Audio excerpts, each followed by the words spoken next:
What's up, everyone? And especially those among you who are Genshin Impact fans. How badly are you waiting for a game similar to miHoYo's open-world action RPG, but an actual MMORPG? I'm pretty sure there's a big crowd for that, and the first games to drop have a big chance of becoming massive hits. My money's on Perfect World's Tower of Fantasy, which is looking terrific, so definitely keep this on your radar. And then there are other games which are created as a, let's say, tribute to the game of the moment, such as the Legend of Neverland. Just listen to this bit taken from one of their controversial ads. Ta-da! Barbara's here. Ta-da! Barbara is he?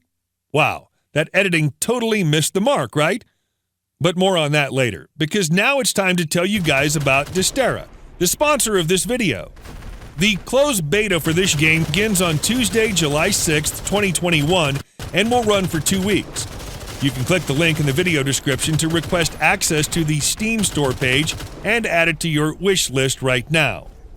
Dystera is a futuristic survival game set in the dying Earth of Terrifier, where NPC opponents randomly show up to make your life hell with their cool dropships and all. You can play solo or cooperate with other players, but in this world, no one is to be fully trusted, so beware. Search and gather the most precious mineral, terracite, to build bases, team up to loot other players' outposts, and fend off every onslaught from your rivals. Dominating a landmark will yield big rewards. A landmark is an important locale where you may face a huge foe, capture reactors, scavenge specific supplies, and so on. Successful operations will considerably help you gain advantage over other players as you unlock new weapons and items, expanding your strategies. As you can see from the gameplay footage, Dystera is a fast-paced game that still provides plenty of room for teamwork and tactical planning. Gunplay seems to have just the right feel, but you'll know for sure if you join the closed beta and provide your feedback in a post-event survey. The most devoted players will be provided with the Dystera Early Access product code so that they can continue the fight. Remember to request your closed beta access via the link below. And now, back to the world of Cabala in the Legend of Zelda. The Legend of Neverland, a game that has absolutely zero Peter Pan in it. First of all, let's watch that ad in full so you get the whole picture. Look like something's on your mind. Did something happen? Perhaps you can tell me about it, and then maybe I can do something to make you feel better. Ta-da! Barbara! Yep, that's Mondstadt's favorite pop idol, right after Venti and his harp. There's no question about it. There's definitely a fine line between paying tribute to your idols and downright using them. To start on a positive note, this is an MMORPG. Unlike Genshin Impact, you can pick from classes such as Craftsman, Scholar, Gladiator, and Ranger. There's character creation, which is nice, but it feels awfully limited. They should look at Tower of Fantasy for customization done right. The other positive? Well, it doesn't look that bad. It looks like Genshin Impact if Genshin Impact was released 20 years ago. The environment details are scarce, and the colors range from acceptable to puke, far from the vivid sights of Teyvat.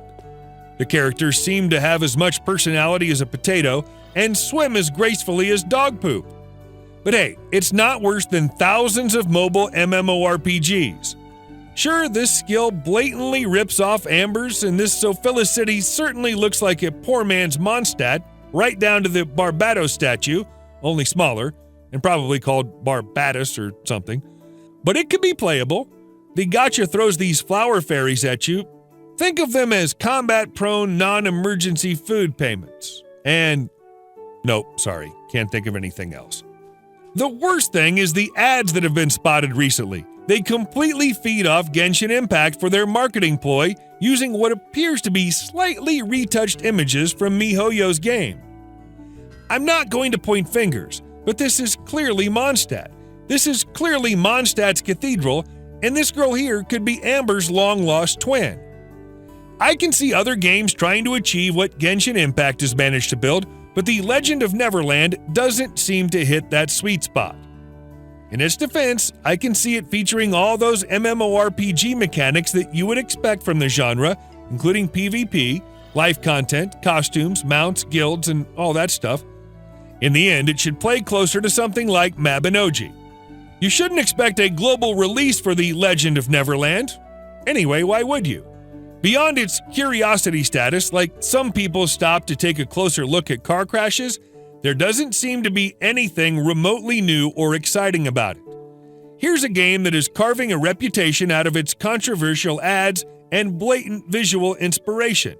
And so far, it's only managed to make me look forward to Tower of Fantasy even more. Brace yourself. This should be the first of quite a few low-quality Genshin Impact clones. MMO or not. See you guys soon. Back to Teyvat to level up my Jenna, Rosanna, Alfredo, and Benny.